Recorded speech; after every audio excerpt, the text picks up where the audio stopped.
Welcome to the Low Production, High Value Show with your host, Andrew Jenkins. On the show, we'll be exploring the world of entrepreneurship, social media, and the growing digital landscape. Whether you're a seasoned entrepreneur or just starting out, you know that the world of business is constantly evolving and changing. And in today's digital age, it is more important than ever to understand how social media and technology are affecting the way we do business. That's why on this show, we'll be talking to entrepreneurs and experts who have a wealth of knowledge and experience to share with you. From the latest trends and technologies to the struggles and triumphs of running a business, we'll be covering it all. So if you're looking to level up your entrepreneurial game and become more digitally savvy, then let's get started with the Low Production, High Value Show. So, welcome to the latest episode. Today's guest is Disha Nayak from Gigl. Welcome. Hi, Andrew. Great to be here. Thanks for having me. Well, to kick things off, and to set the context, why don't you explain to those watching and listening what Gigl is all about? Yeah. So, hi, everyone. I'm Disha. I'm the CEO of Gigl. We are a creator marketing company, and our entire goal is to help brands and creators connect, engage, build partnerships with each other, and launch successful social media campaigns. It's all about, the creator community and building that authentic relationships between brands and creators to have a hopefully win-win partnership from both sides. Well, and it's, many, I mean this respectfully, many will not have heard of Gigl because it's very new. And so with that, and it wasn't that long ago that you were wrapping your time up at the University of Toronto. So how did you make that journey in such a short period of time? Where did the idea come from? Did it happen at school? Did it happen after? Talk a little bit about that journey. Yeah, I mean, I graduated from the University of Toronto.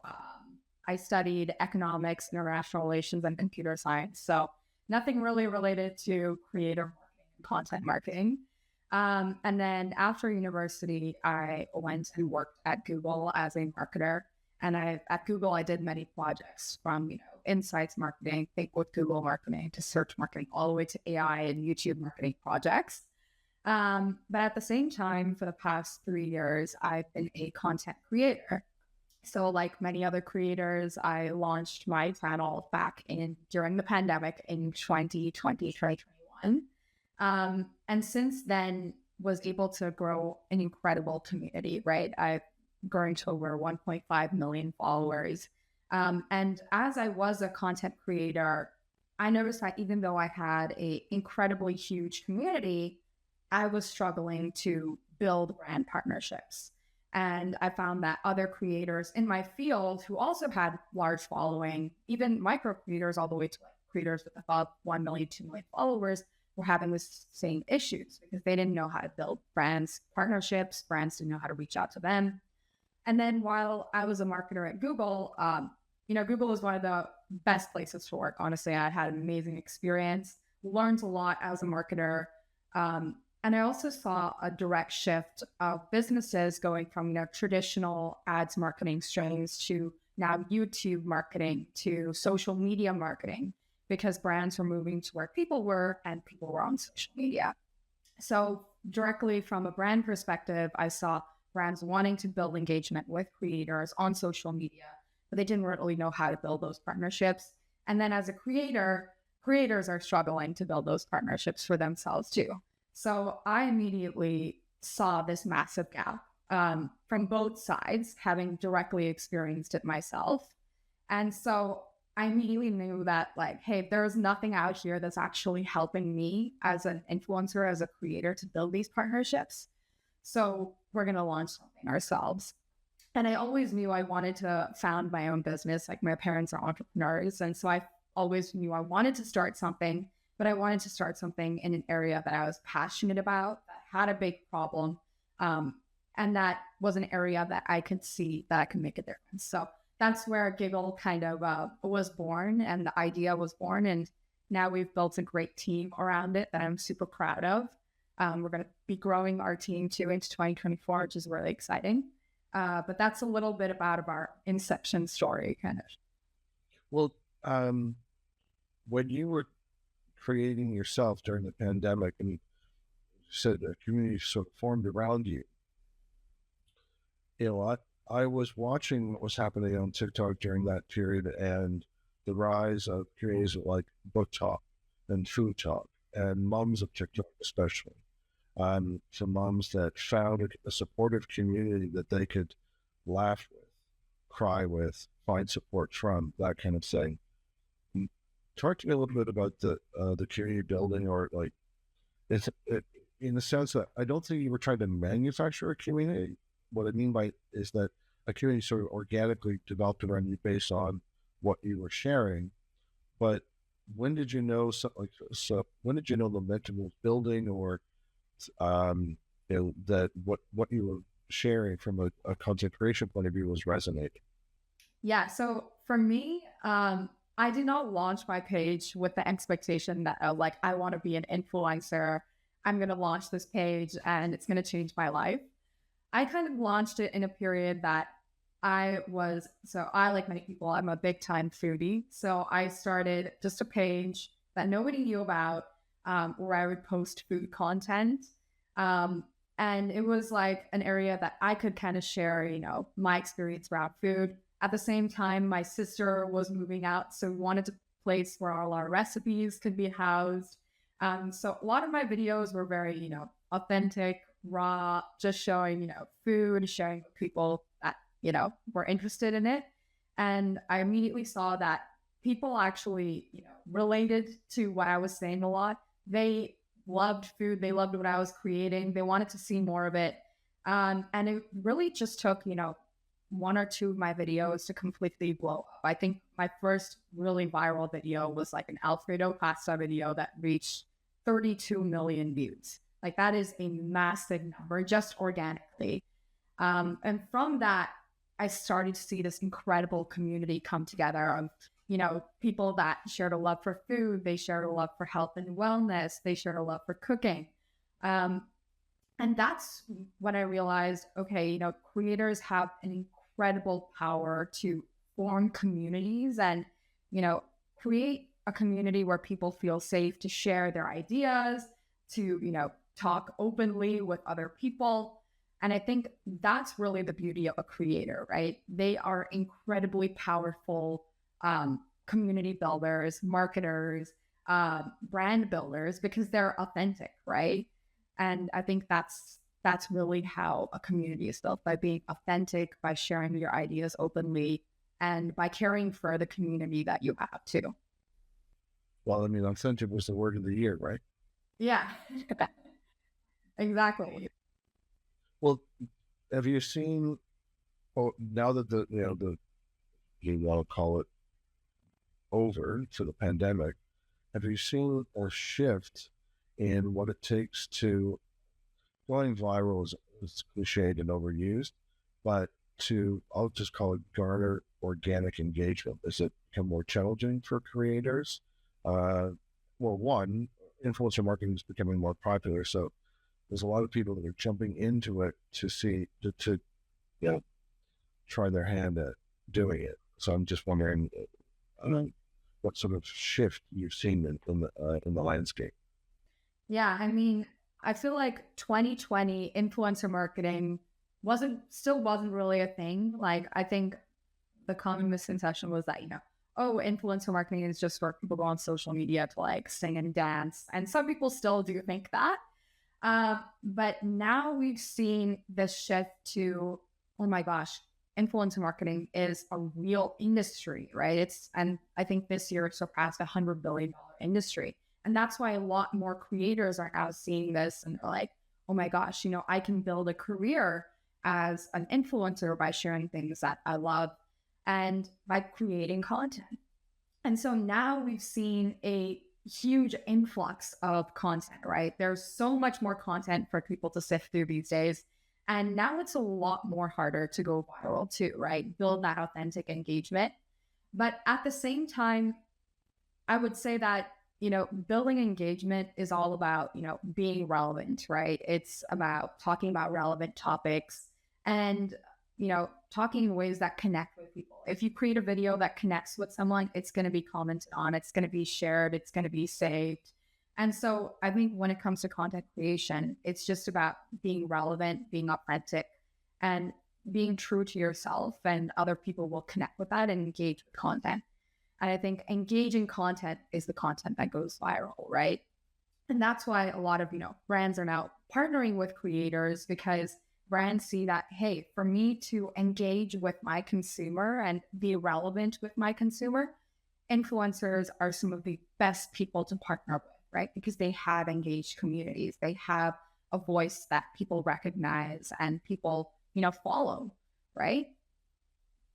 Well, when you are asked by brands about the best practice or the best approach, you hear about these debates between influencers who want to be, left to their own aesthetic, to continue to do what they do authentically, and if the brand wants to come along, great. But you hear about these bad collaborations. Well, the brand was so overt in their objective and their intent that the influencer felt sort of like constrained, or the whole effort was diluted. So I'm just wondering, talk to us about that dynamic and what you've been advising brands and creators on an optimal collaboration. Yeah, I mean, I always say, like, when it comes to a brand collab, it's important to share with the creator your brand goals. What's your objective with this campaign? What do you want your audience to feel? Or what are your key talking points, messages that you want that consumers to know about? But give the creator the freedom to weave your product or your brand into their content, right? And that, I think the whole reason why brands want to partner with creators is because creators have that secret sauce with their community, right? They know what their community likes to see, how to, build that engagement with that audience, whereas maybe the brand doesn't know that, right? So for a brand, I think give the creator creative freedom to an extent where they can weave that brand narrative authentically into content. I think the problem sometimes arises where, a brand says, okay, I want this is what the script I want, this is how I want the content to shine. And a lot of times when they do that, the content ends up becoming like an ad versus, a creator post, right? And these days, who wants to see an ad? There's so much content these days that nobody wants to see an ad. The second that skip button shows up, they click skip. I know I do that many times. Or the second you see, paid partnership, and it really seems like you're trying to sell me something, I immediately swipe away. Because there's so much. I prefer YouTube Premium. Yeah, exactly. Nobody wants to see ads these days, and there's so much content to consume outside of an ad that, why would someone want to see your ad? So I think for brands, partnering with creators is an incredible way for a brand to weave their product into someone's day-to-day life, into someone's story. Because at the end of the day, as a brand, you want to show consumers why a product is relevant to them, why it'll make their lives better. So let creators show that to their audience in a way that they know how, in a way that the audience, engages with, and the way it resonates with them. Well, and to your point, the brands have to be comfortable, also giving away control, but relaxing, giving some creative control, and make it a true collaboration where, to your point, the creator and influencer has input. I hear, brand, you want the following objectives. This is the messaging you want. Here's how it's going to work in the context of the way I work as a creator. The ones that come across as sort of tone deaf or like missing the mark is where it feels sort of like brand-washed. Like the creator sort of like let go of the reins and like, oh, I let the brand dictate every single thing about this bit of content, and and it shows. Yeah, exactly. And I think it shows in the just the reach of the content too, right? Probably an organic post that's more like authentic will drive more reach compared to a very, scripted advertisement style video. But it's about having a good collaboration, I think that's where you get the win-win, versus just like, one side kind of wins. But I always say like a brand has the right and should always approve any and all content before it goes live. And that allows the brand to say, okay, I'm happy with my brand being spoken as this or being integrated as this. So that relationship, I think, should be there. Well, one of my favorite, I was having this conversation with a prospective client the other day, and I was talking about an influencer, and one of my favorites is Elise Myers on TikTok, and she's got 7 million followers. And I said, it all began with her telling the story of a very, very bad first date that resulted in going to Taco Bell and buying 150 soft tacos. And I said, that story, for some reason, resonated with people. She didn't have a lot of followers then, but to your point about authenticity, her natural humor, self-deprecation, etc. came through. She's done a number of collaborations. She's been on the red carpet related to movie launches and stuff like that. But she has not, for all of the notoriety that she's gained, she hasn't stopped being the original person that she was. Which there are others influencers that have morphed as their fame has risen. And I look at Emilio de Moldenberg, who does Chicken Shop Date. Oh yeah, I've seen that. The concept of a 6-minute conversation recorded over the span of an hour in an obscure chicken shop in London, finding an audience. Just I'm always just sort of in awe and in amazement about concepts that are simple, but or hot ones. Eating hot ones while trying to. I wonder if someone's gonna come up with some other concept where they're more demanding tasks while being interviewed. But time will tell. Anyway, I digress. One of the things that I wanted to touch upon, as well as I recognize it's early, you're in growth mode. You're talking about adding to the team in 2024, but what's I'm not going to ask anything that breaches confidentiality, but from a revenue standpoint and raising funding, what in that experience? I come from a startup background. I know what it's like to worry about payroll and closing that big whale of the coin or whatever it might be. That often is top of mind, but you're tossing a bunch of balls in the air, trying to keep everything organized. Yeah, I know. I hear you. And honestly, though, that is always still top of my mind. Like, I think for any startup, revenue funding is like what you need to keep growing, right? It's a proof point that you need to keep going, but it's also like logistically, you need funds to grow your team, to like keep your services up and running, and to be able to market your product so that more people know about it. For us, we haven't raised an actual VC round or a seed round, so we haven't actually gotten there yet, and we do plan on raising those rounds. Right now, we've raised like a small angel round, and that has allowed us to just have that initial revenue that we need to kickstart our growth. But so far, Gigl has completely grown just through word of mouth, right? We've gone out to events, spoken to people, talked to businesses. Through LinkedIn, we build our connection. Through our own people that we know, through our networks, we've been able to get that initial traction for our company, which has allowed us to sustain now. And in the future, in the current climate, raising for a startup, it's just gotten more and more difficult, right? Because it's like money is available, but not as freely as it was, maybe like 5-6 years ago, where you could have an idea on a napkin and raise, $2 million off of that.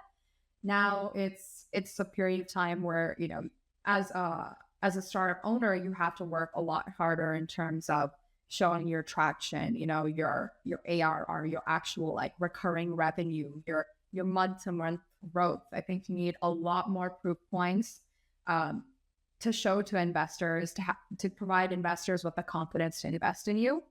But at the same time, for us, like, we've wanted to include investors that believe in what we're doing, right? That believe in influencer marketing, that believe in our founder team and our team in general to take this vision to the next level, have the confidence in us. And I think that's really where we've been able to build an incredible relationship with our investors who trust in what we're doing, who give us the freedom to, take our vision and take our leaps of faith and actually make it a reality. So I think for us, we've raised a small amount. We've started to build traction, which has given us some revenue. So we've been able to, hopefully grow our team into a much larger size. We're already planning on growing within the next 2 months, which is very, very exciting for us. But it's definitely not easy. The climate of investing now, I think, is a bit more, conservative when it comes to how much and who you're providing your money to. So we're really happy when investors are confident in us, and we want investors to believe what we're doing. And now, a word from our sponsor. Social media has become an imperative for almost every business. Discover how to successfully implement an effective social media strategy that is supported and integrated throughout every part of your organization with this essential book from our host, Andrew Jenkins. Social Media Marketing for Business, Scaling an Integrated Social Media Strategy Across Your Organization, is now available from Amazon or koganpage.com.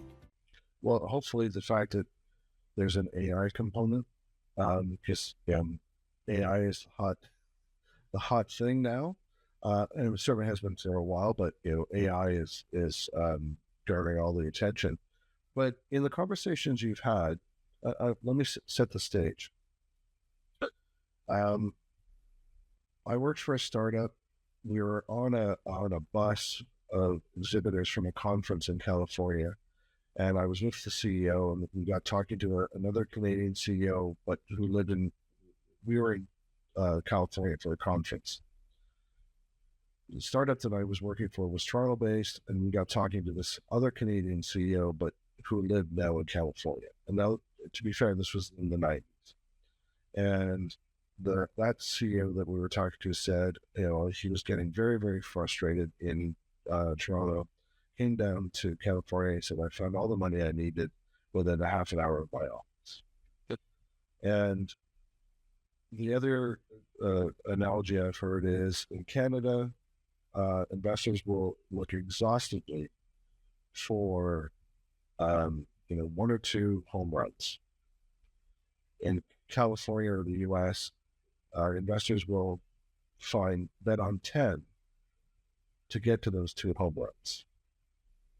And that more openness to the risk, more openness to experiment, more openness to diversify the horses that they're betting on. I'm wondering if it's been in the conversations you've had that if you've seen a similar mindset that Canadians tend to be more risk averse, more conservative. Now that boded both well for us in the financial crisis in 08-09. But I'm wondering if you had to describe the mindset that you come across in conversations, what it's been like.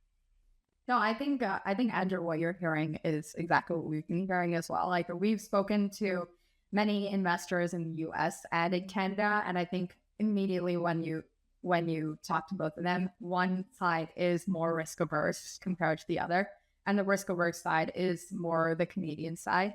And I think, it's part of our nature too. It's part of our nature. I think, Canada as a nation has always been a bit more of a conservative, more, focused on internal growth. Every kind of dollar is kind of looked at and reviewed, probably post financial crisis. That's the reason too.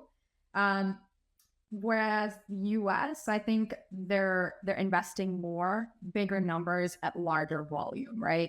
But as to your first point too, like in terms of AI, like AI is everywhere, right? And I think investors it's like, oh yeah, it's another AI company. But I think like the first point is every startup, I think, needs to be integrated with AI, or, every tech company, because if you're not, then you're not, being more productive, more efficient. You're not really developing for the future. But the second point also is, if you're saying your company is an AI tech company, like, you need to be able to show direct use cases for how it is. You can't just say like, oh yeah, we use AI for something. You have to say, okay, AI is like a major integral piece of, here are 3 key pillars, how our clients and how our consumers are using AI, or how we're using AI to improve our processes. So yeah, I would say AI is everywhere, but I think it has to be too. Well, and you've brought us to one of the things I wanted to ask about, which is saying you're in AI and proving it are 2 different things. And to your point about how AI is being used. So with that in mind, so for instance, I think it was nearly 3 weeks ago now, OpenAI had their OpenAI Day. And they announced a whole bunch of new features and sort of alluded to their development roadmap.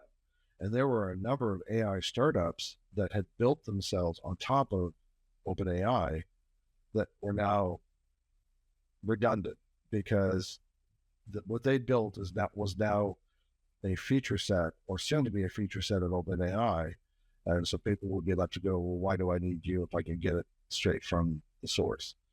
And so I guess what I'm looking for here is, some people get concerned about proprietary technology, but are you looking for your use of AI it's already being used for matching brands and creators, but is the goal to make it more self-serve? Or do you expect, maybe you already have, I'll call it professional services in place to help brands make the most of the interaction with creators, so it's collaboration? Yeah. So for Gigl, we actually have 3 really big use cases for AI.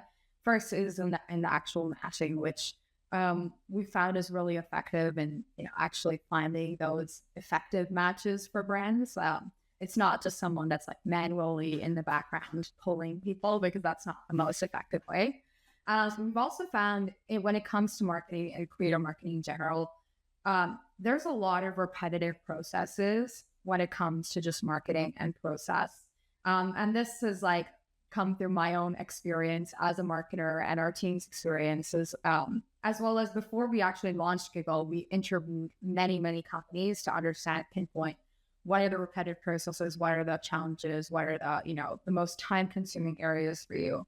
And so we've used a lot of generative AI pieces to remove some of those redundancies, those repetitive processes when it comes to creator marketing. And that's how we've been able to, when we say we shrank the timeline for creator marketing from like 2 months down to 2 days to a week, we do a lot of that because we cut down on a lot of processes with the help of AI, from bringing insights to you, from, shortening the length of processes, process time, improving matches, right? So when it comes to Gigl, when we say we're an AI-powered creator marketing company, any user that comes, they can see in like within the first 5 minutes of being a user on Gigl, how they're being helped with the power of AI. So I think when you say you're an AI startup, you should have proof points and use cases for how you're actually using AI to make the process better. Well, and to your point, to convey it as being more substantive, it's not like you want to be able to differentiate your application of it from others, because to your point, AI is being talked about by everybody, but being able for investors especially to distinguish between what you're doing is more substantive than perhaps another party. So because this is the era where there could be a lot of smoke and mirrors, into disguising whether someone really does have some interesting and unique technology versus they're just posing. And I'm not accusing you of that. No, yeah, I know. I'm sure investors now too are like, every time they hear an AI startup, they have to put their investigative hat on and be like, okay, tell me exactly how use AI. And in a lot of the chats we've had with investors and also the brands that we've had with too, it's like, okay, AI, but how do you use it? Right? Or how do we use it as a user?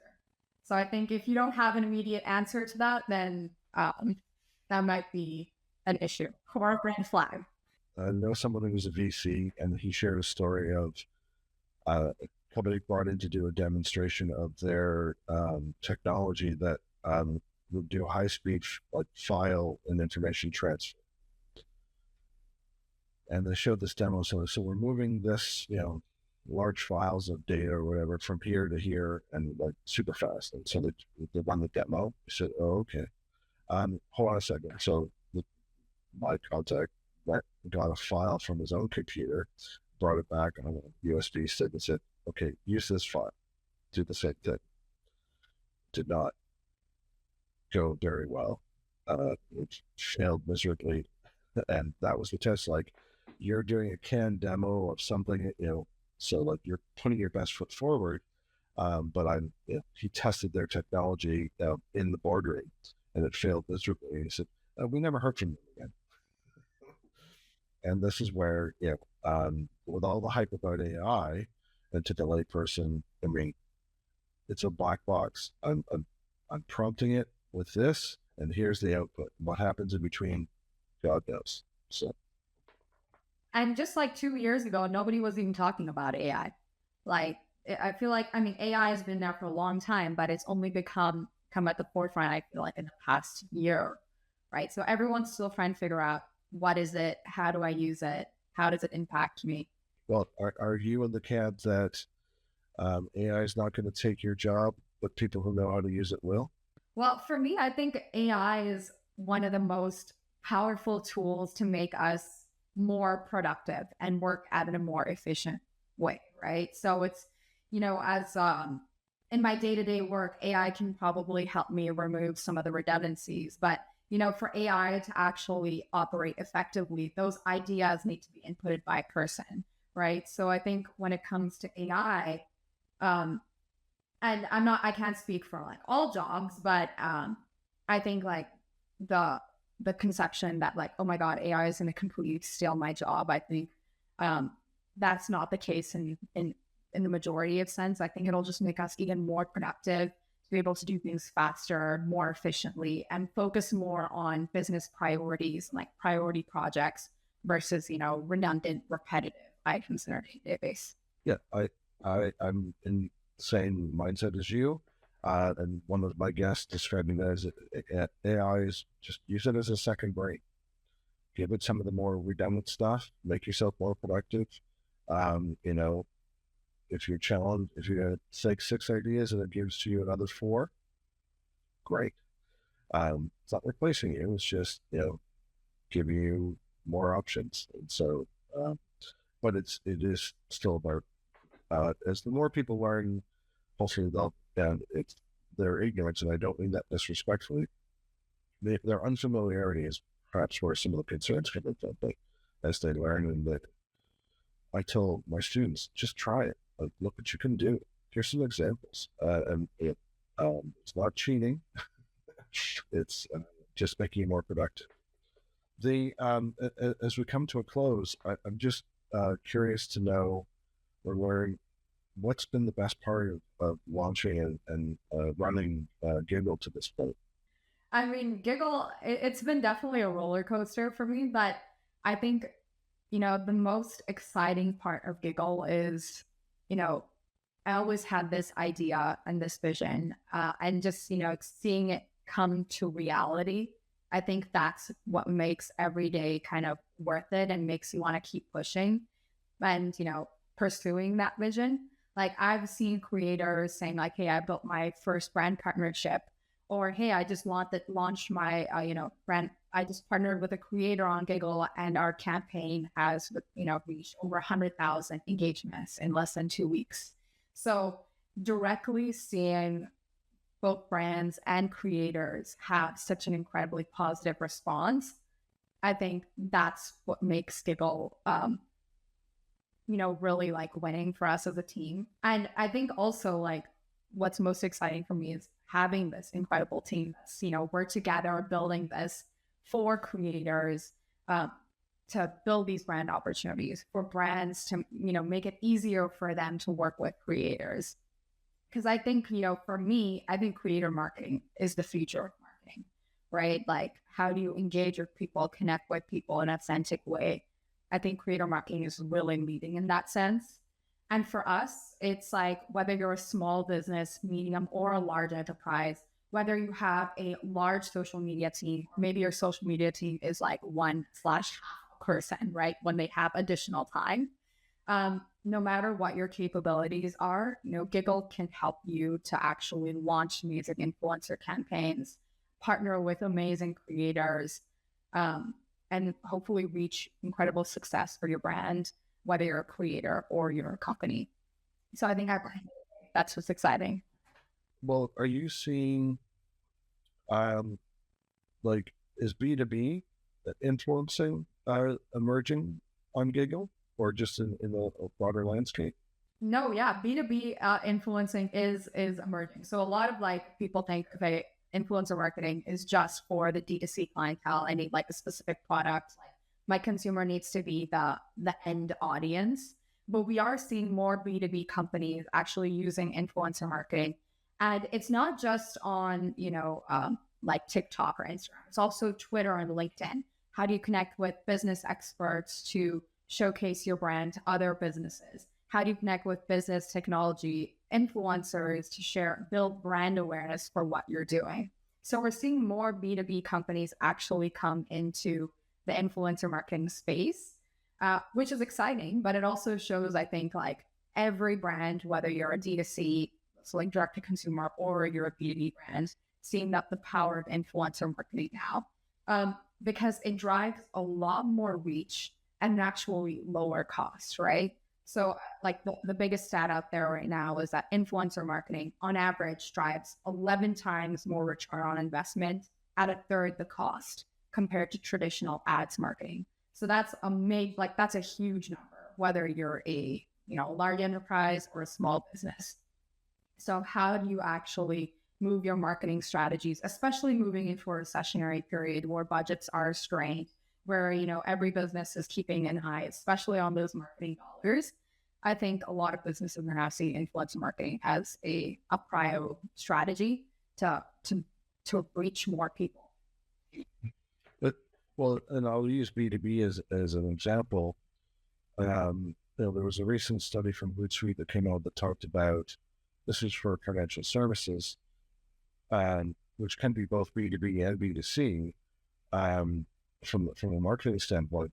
But this idea of decision makers, when it comes to the marketing, want to be informed and entertained first, and not be promoted to. And so it goes back to what we were saying at the outset of this about authenticity. And it's basically, having brands have to reframe, okay, we're not leading with promotion. It's a collaboration with an influencer, but the two parties have to figure out how to entertain and how to inform. And is there a reluctance on the part of brands to pull back on the promotion and give it over to being more informative and educational and entertaining? Well, I think every brand, they want to put their product in the forefront, right? And there is always reluctancy when you have to pull back that, oh yeah, I'm the best product for XYZ reasons, that immediately when I always say buy my stuff. Why do I stop? Why should I stop? Yeah, exactly, right? And I think we had to kind of change a little bit of that traditional mindset from this is an ad to, okay, this is an organic post where we're going to start, building a community, right? Because fewer communities are built around ads, authentic content is what actually builds communities. And I think now every brand wants to build a community around their brand, right? And how do you do that? It's by being authentic, by being relevant, and by being community minded and social first. And also when it comes to B2B marketing, right? When you immediately think of, okay, how do I engage with businesses? You're thinking about this huge enterprise. But the reality is that those people in that enterprise are the ones that are making the decisions. And where are those people scrolling every single day after they close their laptops? It's on social media, right? And that's how they get informed. That's how they are making their next decision. Their next meeting, they'll probably bring up like, oh my gosh, did you hear about this company? Isn't this tied directly to, what our marketing plans are for 2024? Maybe we should have a chat with them, right? So when it comes to being informed, being educated, like social media is one of the best places to do it. And these days people are following creators, right? They're not just scrolling, they're listening to people. I've said to clients, think with the last piece of content that you're engaged with, that, truly engaged with, it caused some sort of emotional response. You were entertained, or maybe it made you angry, or it just, hit you in the heart because it was heartwarming. Like, whatever it was, chances are it wasn't blatantly emotional. It caused some sort of emotional response.